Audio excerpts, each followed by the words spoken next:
The Weeping Woman, the legend of La Llorona across the vast cultural landscape of the Americas. From the dusty northern deserts to the lush southern jungles, there echoes a chilling cry that has terrified generations. It is the sound of inconsolable grief and supernatural dread, the wail of La Llorona, the Weeping Woman.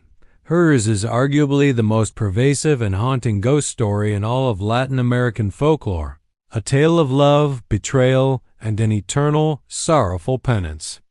The legend tells of a specter, a tall, gaunt woman in a flowing white gown, who wanders the waterfronts in the dead of night. She is a being trapped between worlds, forever searching for something she can never recover. Her presence is announced by a sound that chills the blood, a mournful, agonizing cry for her lost children, mis hijos. Before she was a ghost, she was a mortal woman.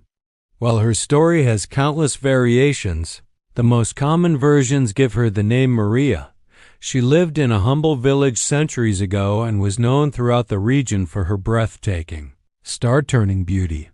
She was aware of her allure and possessed a fierce pride that matched her stunning appearance.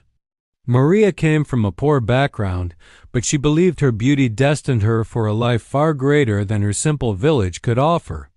She would watch the wealthy pass through her town and dreamed of a life of ease, riches, and status. She dismissed the local young men who vied for her affection, as she felt they were beneath her. One day, her ambition seemed to find its form when a dashing and wealthy nobleman, a handsome ranchero, rode into her village on a magnificent horse. He was a man of the world, accustomed to getting whatever he desired. He was instantly captivated by Maria's extraordinary beauty and charm, seeing her as a prize unlike any other. The nobleman showered her with attention and lavish gifts. He was a skilled horseman and a charismatic suitor, and Maria was completely swept away by his passionate declarations. They began a whirlwind romance, a fiery affair that defied the rigid social structures of the time. He, a man of high society, was enthralled by her wild beauty. She was in love with the promise of a new life. Ignoring the warnings of his family and the whispers of the villagers, the nobleman married Maria. For a time, their life together was one of pure happiness. He built a beautiful home for her, and she reveled in her new status. Their union was soon blessed with 2 sons who were as handsome as their parents. This period was the pinnacle of Maria's life. She had escaped her humble origins and had become the wife of a wealthy man with 2 beautiful children whom she adored. She devoted herself entirely to her sons, showering them with the affection that she herself had craved.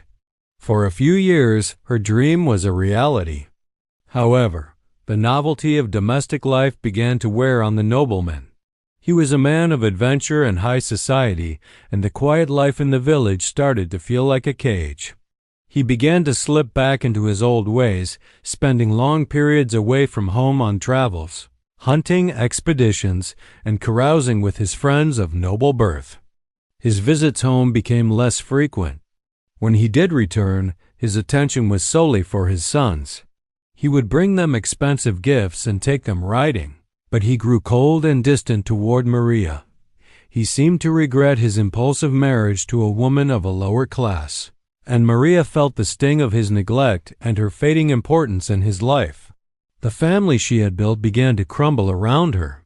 The man she loved now treated her as an afterthought, an embarrassment from his past. Her pride was wounded, and her heart filled with a mixture of resentment and a desperate, clinging love. She saw his affection being directed only toward their children. The ultimate betrayal, the moment that shattered her world completely, came one sunny afternoon. Maria was walking along a path near the river with her 2 sons when her husband's fine carriage approached. He was not alone.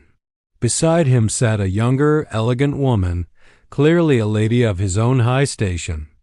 The nobleman stopped the carriage, but his eyes were not for Maria. He smiled and spoke warmly to his 2 sons, patting their heads with affection.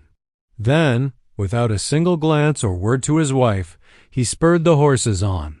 leaving Maria standing in a cloud of dust with his new lover at his side. In that moment, something inside Maria broke. The public humiliation, the finality of his abandonment, and the blatant disregard for her existence filled her with a consuming, white-hot rage. Her profound love twisted into an equally profound hatred, and her grief curdled into a desire for terrible vengeance. Her mind, fractured by despair, focused on the one thing her husband still treasured: their sons. In a fit of madness, she thought that by taking away the children, she could inflict upon him the ultimate pain, a wound that would never heal. Her fury turned from the man who betrayed her to the innocent children who stood as a symbol of their union. Blinded by rage and anguish, she grabbed her 2 young sons and dragged them to the river's edge. In this dark and violent trance, she committed the most horrific act imaginable. She threw her children into the flowing water, watching as they were swept away and disappeared beneath the current.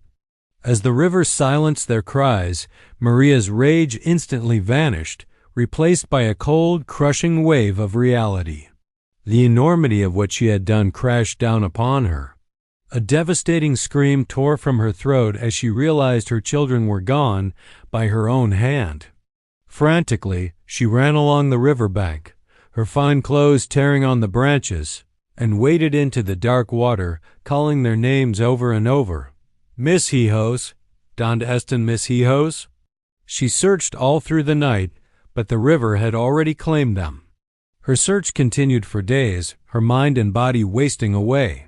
Finally, according to most versions of the tale, she collapsed on the riverbank from grief and exposure and died. Her life, which had soared with such promise, ended in the deepest pit of sorrow and regret. But her story does not end with her death. When her spirit arrived at the gates of the afterlife, she was stopped. A divine entity questioned her, asking, "Where are your children?" When she could not answer, she was denied entry into paradise. She was condemned to a terrible fate. She could not move on, nor could she ever truly die. She was cursed to wander the earth for all eternity, trapped in the twilight realm between the living and the dead, searching for the souls of the sons she had drowned. This is the origin of the ghostly figure of La Llorona. She is the embodiment of that eternal desperate search. Her spirit is forever bound to the place of her crime, the rivers, lakes, and other bodies of water where she lost her children. Her apparition is said to be terrifying. Witnesses describe a tall, slender figure with long black hair, but her face is either hidden in shadow or is a horrifying, featureless mask of sorrow. She moves with an unnatural grace, floating just above the ground in her white funeral gown. The most terrifying aspect of an encounter with La Llorona is not her appearance, but her cry. It is said to be a sound that carries on the wind, a mix of a woman's weeping and an animal's howl. The cry is a harbinger of doom and a sound of pure, undiluted agony.